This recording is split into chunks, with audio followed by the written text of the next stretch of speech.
मांस अंडा समूल नष्ट करता है।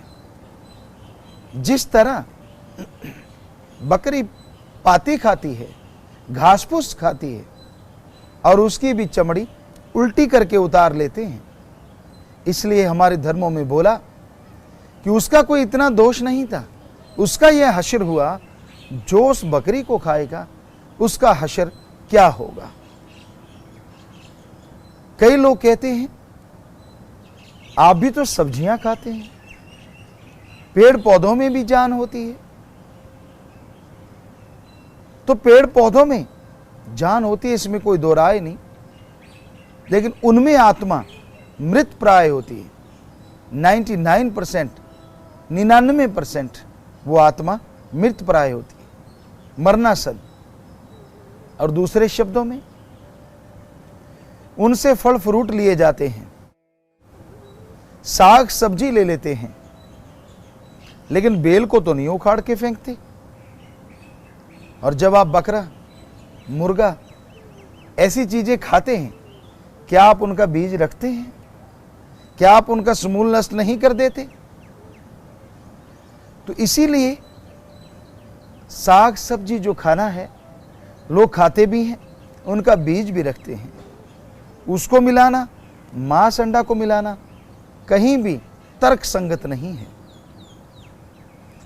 तो कई लोगों के अंदर यह भ्रम बना रहता है कि अगर मांस अंडा नहीं खाएंगे तो पावर, शक्ति नहीं आएगी।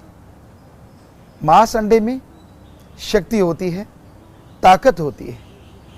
बहुत से प्लेयरों में भ्रांतियां हैं, खिलाड़ियों में ये आम धारणाएं हैं कि जो मांस अंडा नहीं खाता वो अच्छा प्लेयर नहीं बन सकता। तो ये आपका भ्रम है, ये आपकी भ्रांतियां हैं। मांस अंडे में ही पावर नहीं होती। अगर मांस अंडे में पावर होती तो हाथी बेचारा कमजोर रह जाता, क्योंकि हाथी तो मांस अंडा नहीं खाता। इस धरती पे आज के समय में सबसे शक्तिशाली कोई है तो वो हाथी है, क्योंकि शाकाहार में वाकई बहुत शक्ति है।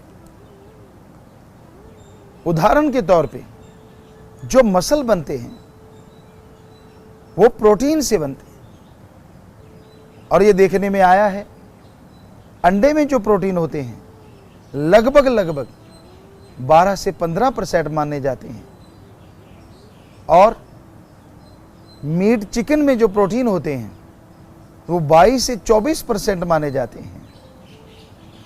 जबकि चने की दाल, मैसूर की दाल, मूंग की दाल, मूंगफली, इनमें जो प्रोटीन माने जाते हैं लगभग 24 से 30% होते हैं।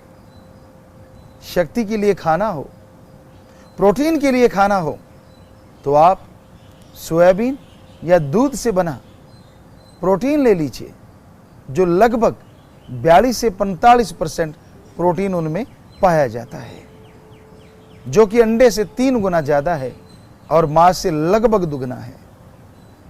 तो शाकाहारी चीज़ों में बहुत शक्ति होती है।